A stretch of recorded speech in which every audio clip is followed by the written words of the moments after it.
आपने आज के बजट में शॉर्ट टर्म कैपिटल गेन और लॉन्ग टर्म कैपिटल गेन दोनों के रेट्स को बढ़ाया है और रियल एस्टेट में आपने इंडेक्सेशन के बेनिफिट को खत्म किया है। तो मैम क्या हम माने कि जो इक्विटी है अब आप उसको बाकी एसेट्स क्लास के बराबर लाना चाह रहे हैं, इस वजह से आपने लॉन्ग टर्म कैपिटल गेन के टैक्स रेट को 10% से 12.5% किया?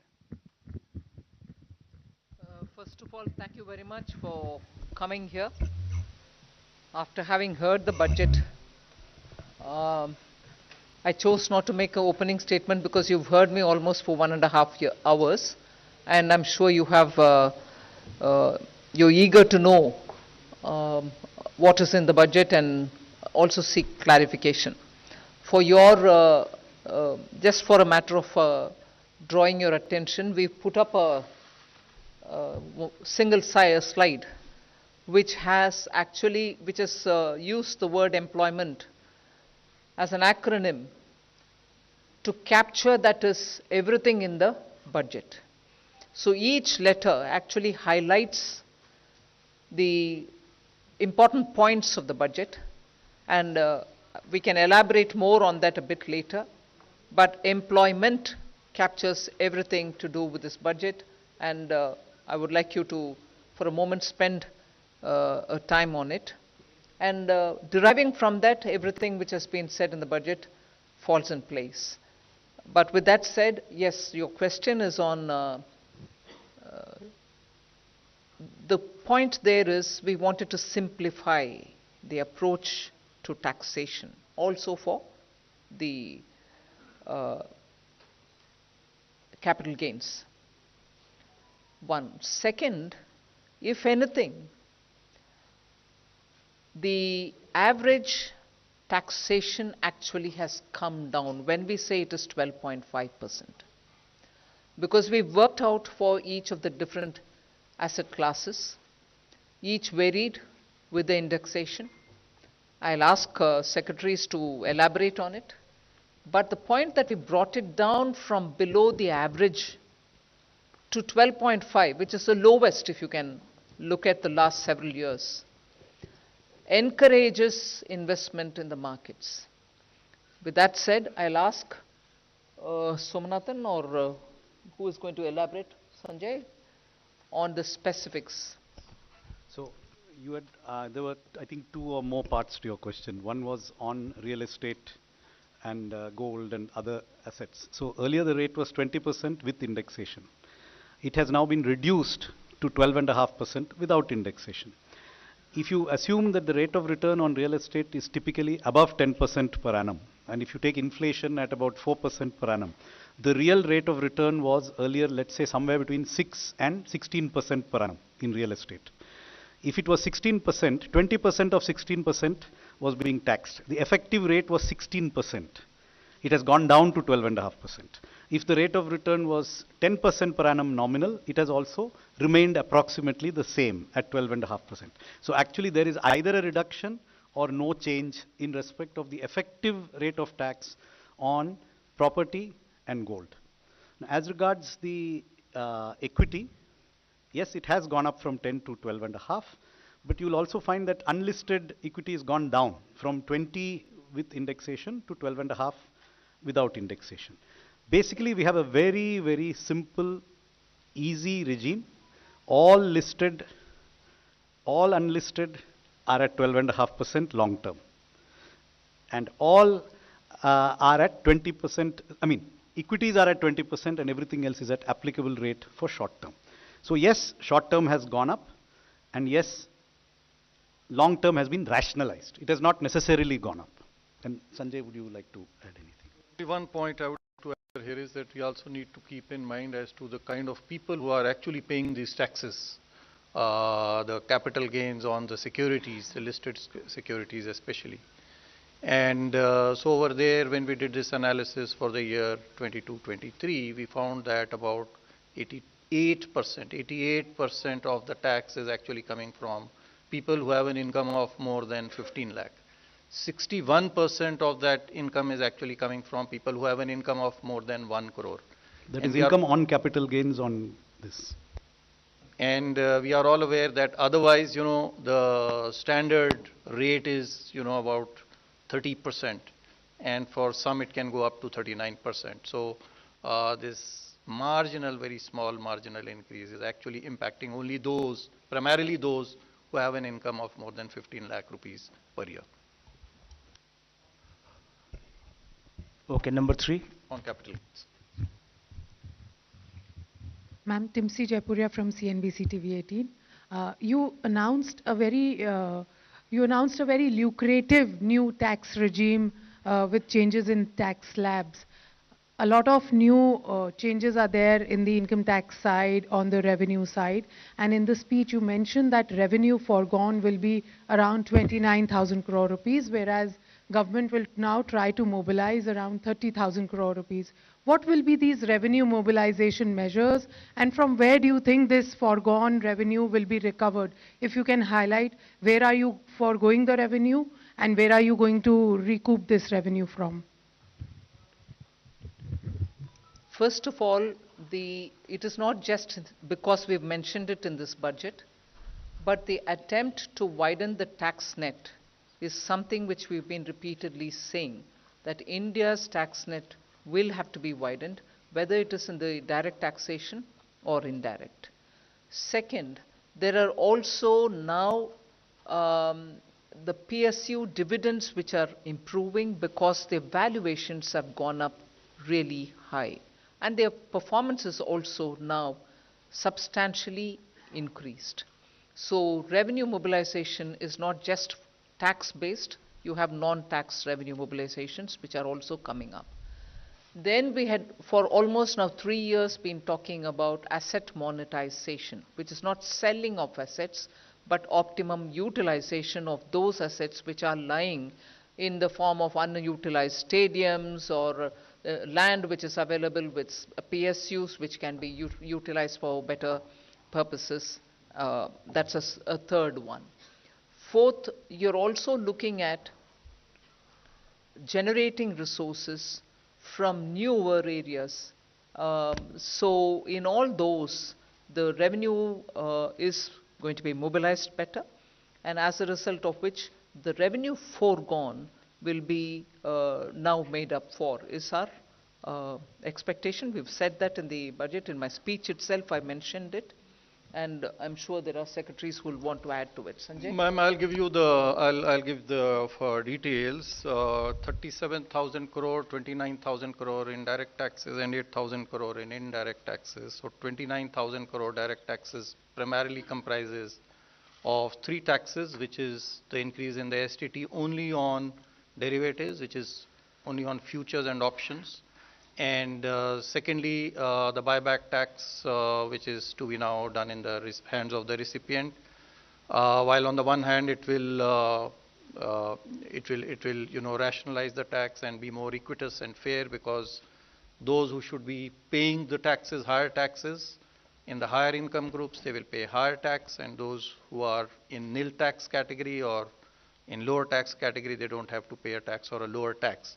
While it does that, at the same time, it does bring in some revenue also, about 4,000 crore.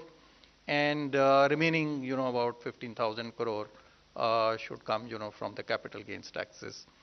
On the indirect taxes, we are losing, as I said, about 8,000 crore primarily on the reduction in duties, especially in gold. There is a huge reduction from 15% to 6%. And then there is revenue foregone because of the personal income tax rates and the standard deduction being allowed in the new tax regime. 280, please. Backside, please. Give the mic. Good afternoon, ma'am. This is Surbhi from Business Today. Ma'am, the angel tax has been abolished, which is a very welcome move.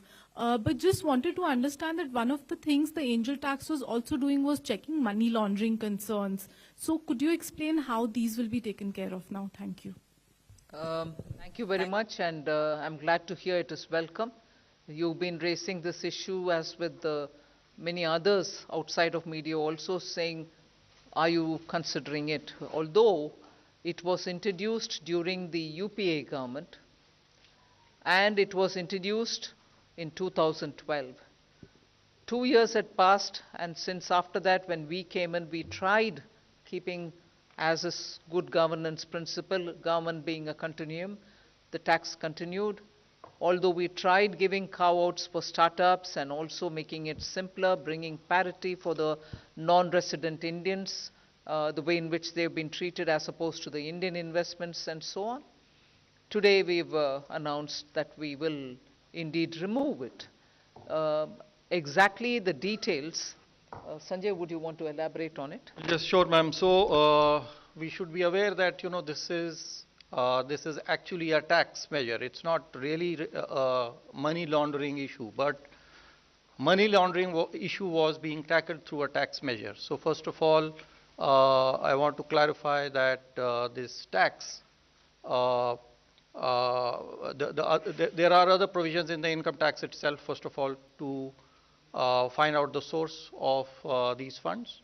Number two, there is already, the Prevention of Money Laundering Act, which continues to be in existence. So if there is money which is being laundered, money, being paid as a bribe or for use in, other purposes for terrorism, etc., there are enough laws, including the now, the Nyaya Sahita, Bharatiya Nyaya Sahita, and the Prevention of Money Laundering Act to take care of those issues. While on the other hand, now some genuine money for investment, actually, there is this deterrent provision no longer exists, while provisions for money laundering remain, and they should be sufficient to cater to it.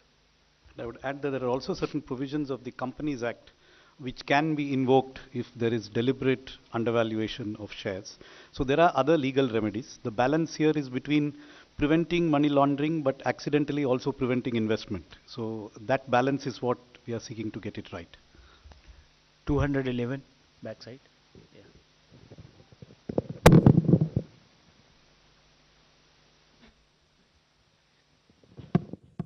Hello, ma'am. Prakash Pedashi from ET Now. My question is, will the increased STT be applicable from April 1 or prospective? And if from April 1, will there be retrospective tax calculation for the increased amount? It's not retrospective. It is with effect from 1st of October 2024. So we are giving sufficient time for the exchanges and the people, who collect this tax to put their systems in place to be able to collect it. It's not retrospective, it is prospective. 13. 11. 11. Ma'am, Karishma here from Business Today. Ma'am, congratulations to you and everybody. Ma'am, my question is on this special assistance to Andhra Pradesh and Bihar. 15,000 crore is the number that you've given for Andhra Pradesh for this financial year. Is there further assistance that you are looking at, or is it going to be need-based in terms of the amount? I've already mentioned in the budget speech that 15,000 crore is coming through the multilateral development assistance, which we borrow from the multilateral banks, whether it is World Bank or ADB or AIB, whatever. And I've also ended that paragraph by saying further assistance will also be extended. There is no definitive amount? No. 152. Ma'am Alok Priyadarshi from CNBC आवाज में ma'am सवाल यही है कि जिस तरह से आप लोग न्यू टैक्स रिजीम को प्रमोट कर रहे हैं, इस बार भी आप लोगों ने स्लैब में चेंज किया स्टैंडर्ड, तो ये मान के चलें कि न्यू टैक्स रिजीम के जरिए आप मिडिल क्लास को राहत देने की कोशिश की है। इस बार ओल्ड टैक्स रिजीम को लेकर क्या कोई सनसेट क्लॉज है? क्योंकि आपने कहा है कि जो इनकम टैक्स एक्ट है उसका हम लोग कंप्रहेंसिव रिव्यू करेंगे, तो रिव्यू में क्या ये मान के चले कोई सनसेट टाइम आएगा ओल्ड टैक्स रिजीम को लेकर? अभी मैं बोल नहीं सकती हूँ। जरूर हमारी इरादा ये है कि सिंपलर टैक्सेशन रजीम होना चाहिए, और सिंपल टैक्स रजीम की ओर अगर हम जा रहे हैं ये रिव्यू के द्वारा, वो ही हमारी मकसद होगा कि सिंपल कर दो। ओल्ड टैक्स रेजिम को सिंपल करने के रास्ते पर ही ये नया टैक्स रेजिम आया है। सनसेट होगा कि नहीं होगा वो अभी मैं बोल नहीं सकती हूँ, वो रिव्यू करने के बाद ही हम एक डिसीजन लेंगे। और ये एक आंकड़ा मैं आपको दे दूं कि इस बार पिछली बार जो हमने परिवर्तन किए थे नई टैक्स प्रणाली में, तो 70% लोग अभी तक जो 4 करोड़ के लगभग हमारे पास में रिटर्न प्राप्त हुए हैं पिछले वर्ष के, 70% ने इसको प्रेफर किया है बनिस्बत की पुरानी प्रणाली को। तो बड़ी तेजी से प्रणाली की ओर आकर्षित हो रहे हैं और हमारा यही प्रयास रहेगा। Yes. Yes, ongoing period. Ongoing, Yes. ongoing Not filing. yet, I mean, more returns are coming in, yes. 271. Hi, ma'am. This is Sumit Chaturvedi, ET Now. Ma'am, the corporate tax for foreign companies has been slashed to 35%. I want to understand the broad intent of this intention behind this decision, and what kind of benefits to economy, increase in investment you are expecting. You've, in your own question, answered it. We want more investment to come into this country.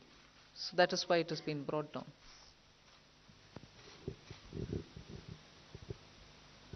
$95.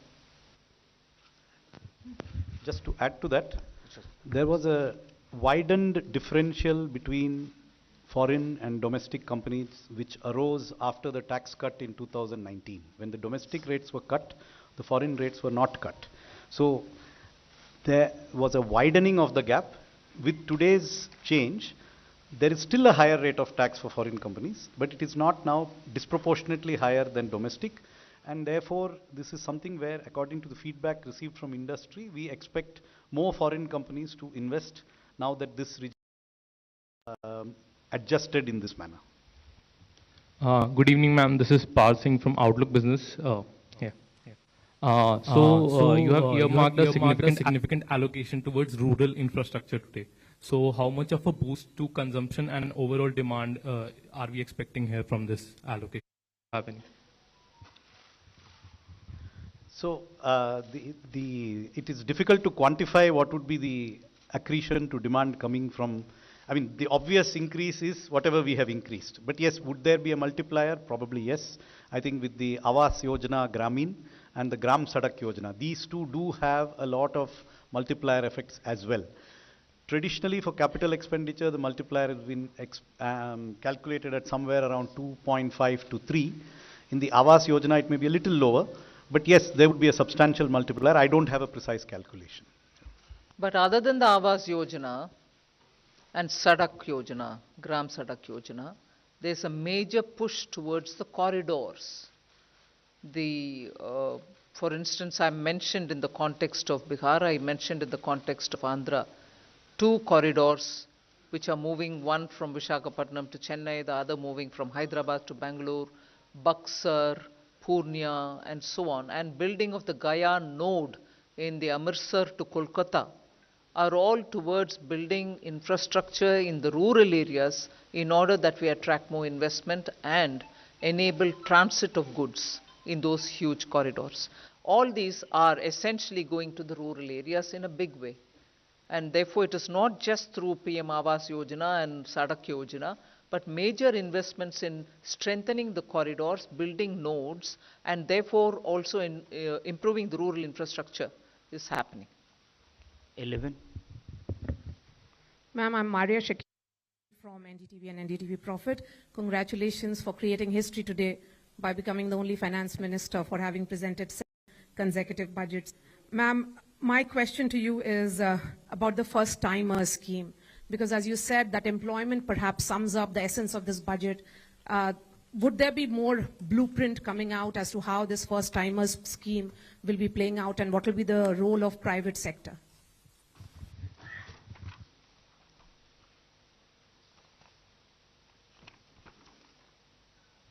Just 1 minute.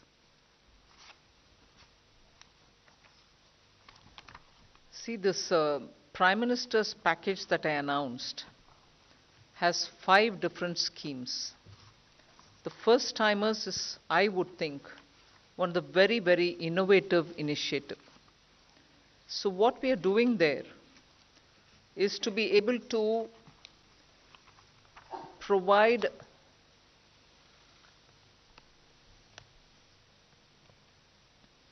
first-timers one whole month's salary as subsidy.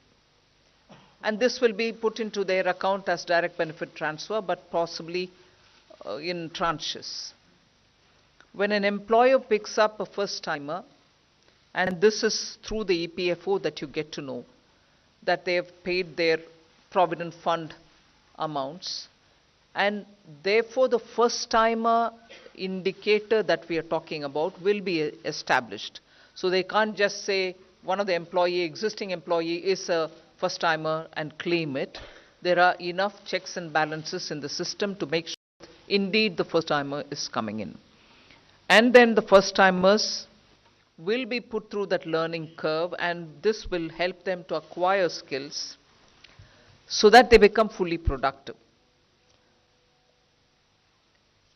This kind of a subsidy giving, one, you give the first one month's salary. Two, you're also giving both for the employee and for the employer subsidy. So the applicable person for whom it is being given may even draw a wage up to 1 lakh rupees. But to the extent of 15,000 is what you're giving as a subsidy. The installments, as I said, for the first 1 month wage that you want to give will be done over 3 installments, direct into the first-time employee's account. One compulsory measure that we are bringing in there is to make sure that the employee undergoes online financial literacy course before claiming the second installment from the government. So he may be a qualified engineer, he may be a diploma holder, he's a first-time employee in an office, he becomes a first-time employee and the employer also claims that he's been recruited. We try giving him the 15,000 rupees. He may have a salary of 1 lakh, but up to 15,000 rupees is what we are going to give. And in that, if you're giving 3 installments, the first installment will be given. But before he draws the second installment, he should undergo an online financial literacy course so that he can claim the second one. So we are not training him in engineering, we are training him in financial literacy. Post that, of course, the place where he goes to work, he's going to be working in any case. Then subsidy to be refunded if in case the employer removes him from the work within 12 months. So the employer gets a subsidy as well, but he will have to refund it if within 12 months this first-time employer has been removed out of the work. This will cover, and we expect it to cover, 1 crore persons per annum. And this will run for 2 years. So up to 24 months, you can have new employees brought in, new first-time employees brought in, for whom the government will give 15,000 rupees as, from our side, 1 month, what we think, 1 month's salary. Although his salary may be any amount, but to a cap of 1 lakh. And then he undergoes some financial literacy course, post which the second installment and the third installments can be withdrawn, put into his account. But most important is, if the employer removes him within 12 months, the employer will have to refund the subsidy given to the employer. So that's how that scheme works. 278. If I may just add, details are available in the budget speech in the annexure on page 31. So there are details of all the 5 schemes in this package. If you go through them, there's considerable amount of detail which you can get. Hi, good evening. This is Priyashmita from Informist. I have 2 points from the budget that I would like to ask. The first is nominal GDP has been pegged at 10.5%. And we have seen that growth is on a high momentum, and even the RBI has pegged growth at 7.2%. And the Econ survey said that it is going to be between 6.5 to 7%. So a 10.5% nominal GDP looks a little conservative. What is your view on it? And the second is that there's a mention that beyond FY26, you would want to reduce your debt to GDP. And you've mentioned that, the 4% debt to GDP is it's a thing of the past. So what do you think is a sustainable debt to GDP or a desirable debt to GDP at this point? Thank you. What was the first question again? Conservative nominal GDP projection. See, 10.5% could be a combination of 7% growth and 3.5% GDP deflator. So a combination of wholesale price plus consumer price could easily be 3.5%. That's a very likely scenario. So 7 plus 3.5, yes, it is slightly conservative, but I don't think it is way off what is likely. Or it could be 6.5% growth and 4% inflation as per the deflator. So I think the number is reasonable, slightly conservative, yes, but we would prefer to achieve the numbers. Second, on the path after 26-27, which has been outlined in the Finance Minister's speech at the end of the Part A. So the commitment, as she has mentioned, is to endeavor to reduce the debt to GDP every year. That is in future the fiscal consolidation path. What is the percentage that would result in that fiscal consolidation is not something that we are disclosing here today or can disclose today. It will depend on circumstances. But there is a commitment to lower the debt to GDP ratio. So if every year it has to be reduced, there will necessarily have to be a particular level of deficit which we cannot exceed. And that will depend on prevailing growth rates, interest rates, and the other parameters which go into the calculation of the debt dynamics. But I can tell you that it is most likely to be a figure not above 4.5%. 249. मैं सुनील सौरभ बोल रहा हूँ। मैं आप पहले तो आपको काफी बधाई दे दूंगी, बहुत अच्छा बजट आपने पेश की है। दूसरा मुझे ये जानना है कि रेलवे के लिए क्या कुछ खास रहा बजट में? Which organization you are from? कौन सा पत्रिका से? पेपर में हूँ, लोक भारती पेपर है। Sorry? लोक भारती। लोक भारती।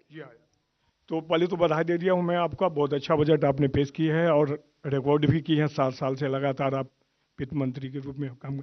मेरा कहना है कि रेलवे के लिए क्या कुछ खास हुआ, क्योंकि कोई जानकारी हम लोग को अभी तक नहीं मिली कि रेलवे के लिए क्या गया है।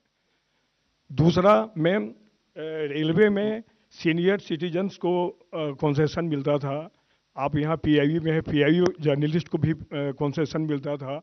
कोरोना में वो बंद हो गया, कोरोना को ख़त्म हुए भी 2-3 साल हो गए हैं, तो फिर से ये बहाल नहीं हुआ। क्या इसकी उम्मीदें हम लोग कर सकते हैं कि आगे बहाल होगी या नहीं?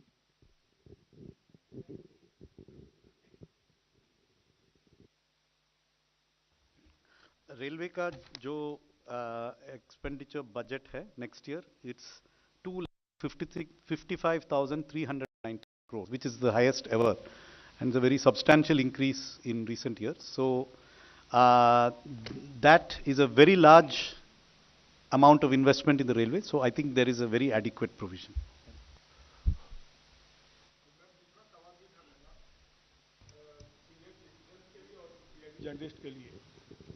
ठीक है, सुना। 277 प्लीज। इसमें सीनियर सिटीजन और पीआईबी जर्नलिस्ट को भी जो स्लैब में रिवीजन हुआ है उसमें फायदा है। सीनियर सिटीजन्स को फैमिली पेंशन में स्टैंडर्ड डिडक्शन का फायदा हुआ है। रेलवे में, अच्छा ठीक। Hello ma'am, this side Harsh Kumar, this side from business. वो बजट का फायदा जो दिया है सर, वो भी तो मिलेगा सीनियर सिटीजन्स को और सबको, रेलवे में भी मिलेगा। Hello ma'am, Harsh Kumar this side from Business Standard newspaper.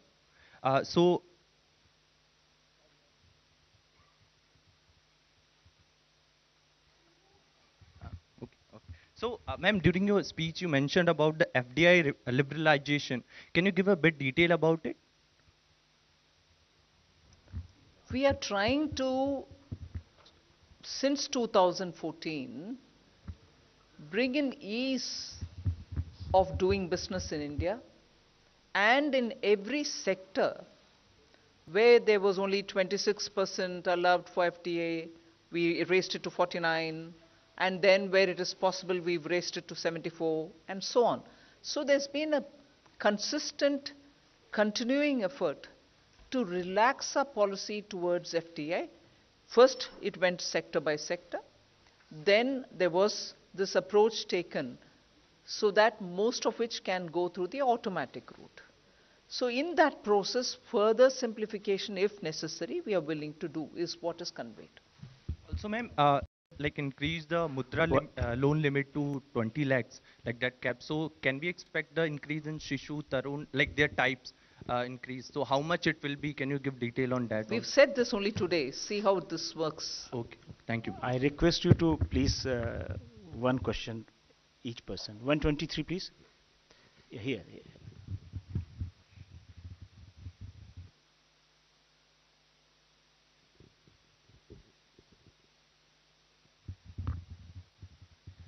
Shrimi Chaudhary here from Business Standard. I just wanted to understand that budget proposes withdrawal of equalization levy. So if you could just give some explanation of what led to that, what is the intention behind that, keeping in mind the pact between India and US, which has ended on June 30th.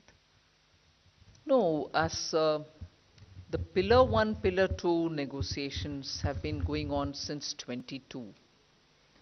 And since then, one of the things which was becoming more than obvious was, if at all we are going through this Pillar 1 and Pillar 2, which we intend to, the negotiations and the OECD, backed by the US administration, have all been pushing for this. We wanted a fair solution, so negotiations have been going on.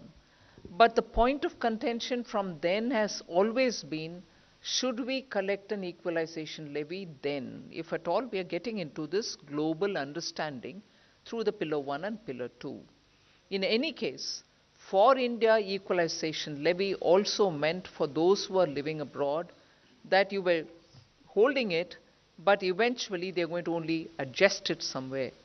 So in the interest of moving towards Pillar 1 and Pillar 2 solution, which the negotiations are still going on one aspect of it, on the other, in all probability, we are close to a conclusion. It was necessary for us, through the Parliament, to take steps to ensure that we are entering into that scheme of things without this equalization levy hanging on us, because this was important for us, but if it is a global system, this cannot continue. And therefore, with a positive approach towards the Pillar 1 and Pillar 2, we've moved forward to inform the Parliament that we would like to close this. 270. I may clarify that it is only the 2% levy which has been withdrawn. The 6% levy which was earlier imposed, that continues.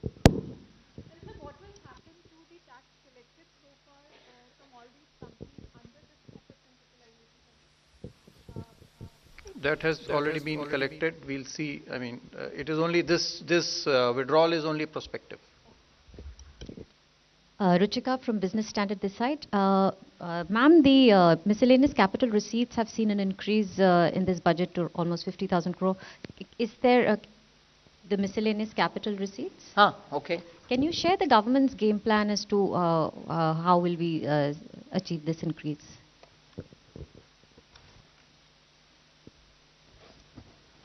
The miscellaneous capital receipts are budgeted as 50,000 crore, which was like 23-24 also. It was 51,000 crore, the interim budget. Now it's 50,000 crore, 24-25, and this combines with all kinds of receipts which are otherwise disinvestment receipts, asset monetization receipts, and other kinds, which will be clubbed with that. So this budgeted figure is 50,000 crore.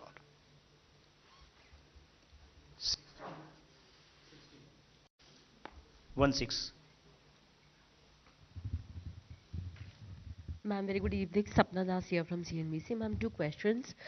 On the incentive-like employment scheme that you have announced, 2 lakh odd crore is your overall fiscal envelope over the duration of the scheme. Could you give us a sense as to, we are already almost halfway through the current financial year by the time you pass the budget. So practically around 7 months will remain for the financial year, but any kind of an allocation that you have done for this? One is that, and ma'am, just a corollary also on the miscellaneous receipts question, though not very much part of this budget, but nevertheless, ma'am, government had a very kind of a bold privatization program Do we understand that this is now being calibrated? That's it, ma'am. On Thank your you. First question, as you rightly observed, there are only this is not a full financial year. The schemes have just been announced. They will now go through a process of quick design, appraisal and approval. However, budget provisions have been made for these schemes, partly in the Ministry of Labour and Employment and partly in the Ministry of Corporate Affairs for the internship scheme. So from memory, I can be corrected. I think it's 2,000 crores has been provided for the internships in the Ministry of Corporate Affairs, and about 5,000 crores has been provided in the current year in the Ministry of Labour and Employment. But we stand committed to funding them fully to the extent that may actually be required. These are just very rough estimates based on how much time it might take to kick off. On the miscellaneous capital receipts? Well, I think in the interim budget, FM had announced, we are going for a holistic strategy for management of equity in PSUs. And I think which includes, value creation and also, using the performance, the capex, the dividends and consistent dividend policy and the capital management all together, and also the calibrated disinvestment strategy, which also includes listing and market dilution, but all together in a holistic way so that value maximization is there. I think the same strategy is going to continue. 122.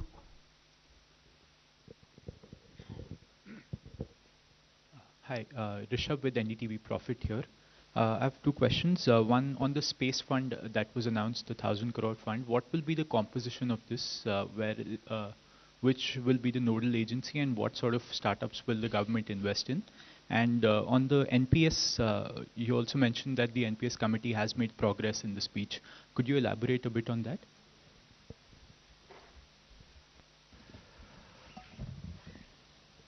So we have seen that there's a lot of interest of the private sector on participating in the space program.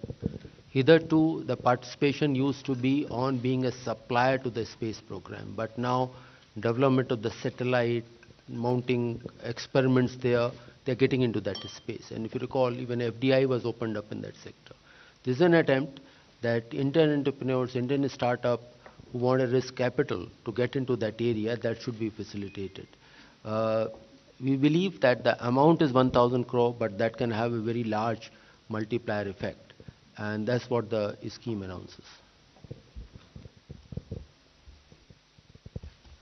On your question on the, I think your second question was on the government NPS, right? So as you know, there is a committee which is looking into it. The committee has done a lot of detailed calculations of the fiscal implications of different ways of addressing what are the expressed sort of priorities of the employees. We have been in dialogue with state governments. We have had discussions with each and every state government. We have met the staff side of the government has a staff consultative machinery, a formal machinery. We've had 4 meetings of that machinery to understand what are the staff's priorities. And our attempt is to design something that is fiscally prudent, but also meets what are the core priorities of the staff in terms of having a secured retirement income, which provides for their needs. So this is a balancing act, because obviously there are costs. The more you give, more expensive it is. And so we are at an advanced stage of working out various options, and we are also discussing these options with the staff side. Just to correct the budget estimate that I gave earlier, 10,000 crores has been provided in Ministry of Labour and Employment for the new employment schemes, and 2,000 in Ministry of Corporate Affairs. Yeah. 125. Good afternoon, I'm Nikunj from Reuters. A follow-up on that FDI facilitation, you said that government will take steps to facilitate FDI. The Eco Survey also yesterday said that the government should import capital from China so that there's a right balance between investments and trade. So will the government also take steps to quickly facilitate investments from China that have been pending for long? And secondly, you've come up with an NPS for minors. So will that also have some sort of tax benefits to nudge people to enroll for NPS so that a pension coverage increases? Thanks. See, Economic Survey gave its view on the investments from China. As things stand today, investments do go through the Press Note 3 process when it comes from China or from any of our neighboring countries. So that process is still on. Economic Survey has indicated that it might be time for us to open up and allow for. So that's a Economic Survey. I'm glad that the Secretary is seated here. It's normally an arm's distance. But that doesn't mean that I'm disowning the suggestion. You want to say? 10. In general, as you can see, our aim is tax code simplification and not complication. So beyond that, I don't have anything specific on that. But the general direction of travel is obvious. We are not creating more and more tax deductions for individual tax instruments. Respected madam, मेरा नाम नरेश वत्स है और मैं स्वतंत्र पत्रकारिता करता हूं। आज जो आपने किसानों के लिए और ग्रामीण क्षेत्र के आधारभूत संरचना के लिए काम किया है, उस पे दो तरह की राय आ रही है। एक राय तो ये कहती है कि गालिब ने ये कहकर तोड़ दी तस्बीह, क्यों गिनकर नाम लूं जो बिन मांगे बेशुमार देता है।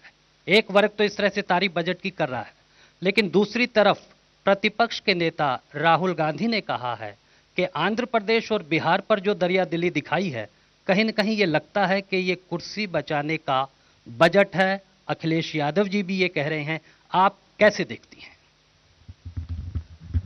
जिन इंडी अलायंस का मेंबर्स साथ होकर के भी 230 पार नहीं किया और जहां बीजेपी अकेला 240 तक पहुंचे और प्री इलेक्शन अलायंस के साथ आज सरकार तीसरी बार बनाए, प्रधानमंत्री जी का तीसरी बार, स्वतंत्र भारत के चरित्र में पिछले 60 साल में जो नहीं हुआ अभी हुआ है।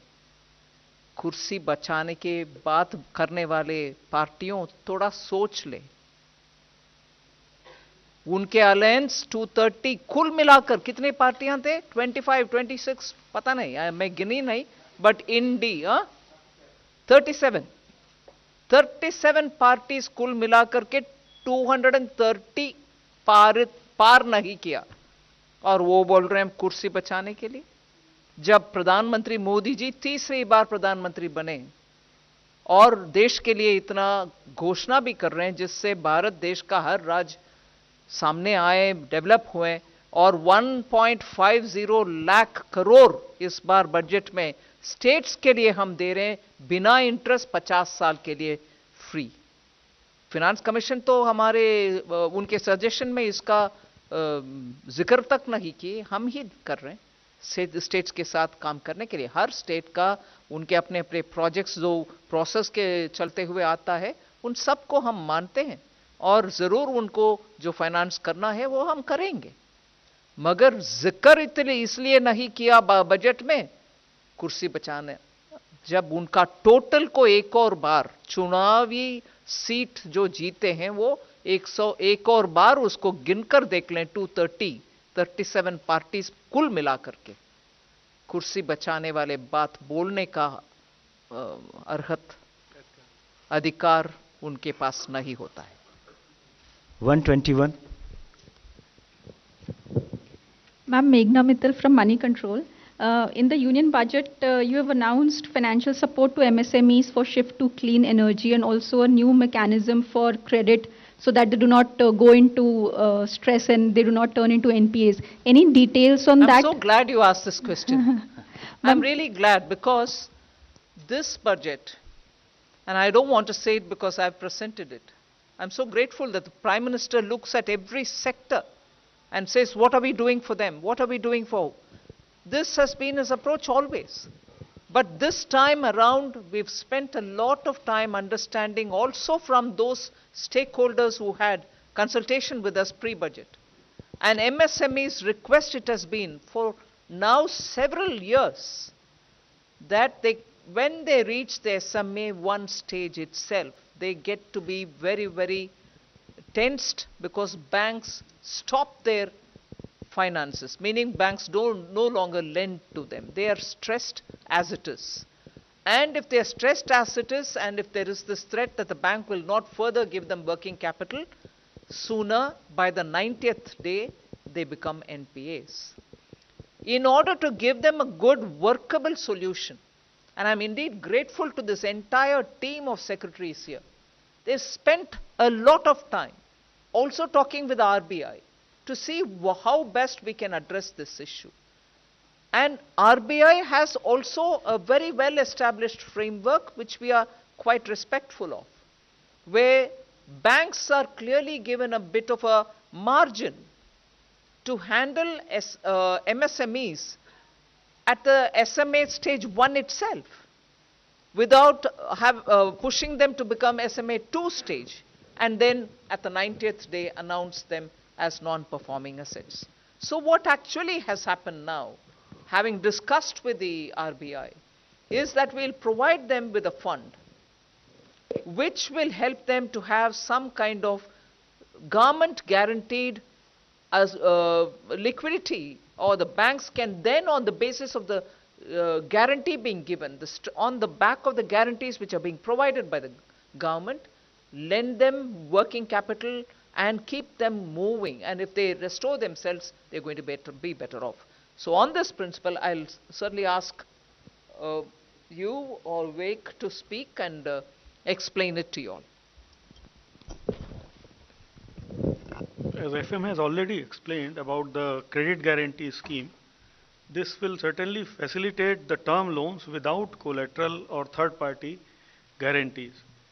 Then new assessment model for MSME credits, which will be based on their digital footprints and the kind of payments they are making, such as their PF contributions, salary payment, and other transactional data. This will help the banks in